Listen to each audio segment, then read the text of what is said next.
رجب المرجب میں جو لفظ رجب ہے یہ در اصل ترجیب سے نکلا ہوا ہے، مشتق ہے، اور اس کے معنی ہے تعظیم کرنا۔ ایک تو یہ وجہ ہے کہ اس ماہ مبارک کو ماہ رجب کا نام دیا جاتا ہے۔ اسی طرح اس ماہ مبارک کا ایک اور نام ہے، اور وہ نام ہے العصب، یعنی کہ تیز بہاؤ والا۔ جس طرح کہ پانی بہت تیزی کے ساتھ بہتا ہے، تو چونکہ اس ماہ مبارک میں اللہ تبارک و تعالیٰ کی رحمت توبہ کرنے والوں پر اور اس کی رحمت کی طرف متوجہ ہونے والوں پر بڑی تیزی کے ساتھ متوجہ ہوتی ہے، تو اسی لیے اس مناسبت سے اس ماہ مبارک کا ایک نام العصب بھی پڑھا جاتا ہے۔ ایک اور اس کا تیسرا نام بھی ہے، اور یاد رہے کہ کسی بھی چیز کے ناموں کی کثرت ہونا اس چیز کی عظمت اور اس کی شان اور بلندی اور اس کے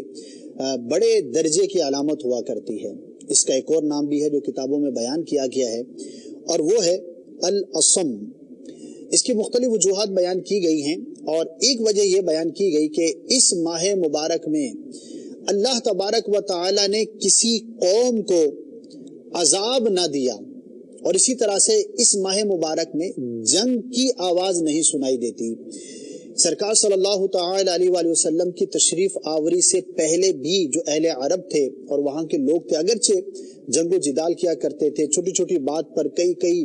جو ہے وہ دہائیوں تک لڑائیاں جاری رہتی تھیں، ایسی جہالت کا زمانہ تھا، لیکن وہ لوگ بھی اس ماہ مبارک کی تعظیم کرتے اور اس ماہ مبارک میں جنگ و جدال سے اپنے آپ کو روک رکھتے تھے، اور جنگ کو جو ہے گویا کہ پوسٹ پون کر دیتے تھے کہ یہ مہینہ جب گزر جائے گا تو اس کے بعد پھر ہم اپنے معاملات کو دوبارہ شروع کریں گے۔ تو اس ماہ مبارک کا ایک نام یہ بھی ہے۔ اسی طرح سے اس ماہ مبارک کو شہر رجم بھی کہا جاتا ہے، چونکہ اس ماہ مبارک میں شیطان کو کنکریاں پڑتی ہیں، یعنی اس کو رجم کیا جاتا ہے، لہٰذا اللہ تبارک و تعالیٰ کی یہ رحمت ہے کہ وہ مسلمانوں کو ایذا نہ پہنچا سکے۔ مسلمانوں کی حفاظت کے لیے اس ماہ مبارک میں شیطان کو رجم کیا جاتا ہے، اس لیے اس کو ماہ رجم کا نام بھی دیا جاتا ہے۔ اسی طرح العصم کا آپ نے جو ہے وہ وجہ بھی سنی، تو یہ اس کی وجوہات بیان کی گئی ہیں اس ماہ مبارک کی، اور تمام ہی وجوہات ایک سے بڑھ کر ایک خوبصورت معنی اور مفہوم اپنے درمیان میں رکھتی ہیں۔ اسی طرح علماء کرام نے اس ماہ مبارک کا جو نام ہے رجب، اور اس میں جو 3 حروف ہیں را، جیم اور با، ان تینوں حروف کی ایک بڑی ہی خوبصورت تعبیر بیان کی ہے، اور وہ کیا ہے؟ آپ فرماتے ہیں کہ را سے مراد اللہ تبارک و تعالیٰ کی رحمت ہے۔ رجب میں سب سے پہلا حرف را، اس سے مراد رب عز و جل کی رحمت ہے، اور جیم سے مراد بندے کا جرم ہے، بندے کی خطا ہے، ہم گناہ گار ہیں، ہم خطا کار ہیں، تو بندے کا جرم جیم سے مراد لیا گیا، اور جو با ہے اس سے بر یعنی کہ بھلائی، احسان مراد لیا گیا۔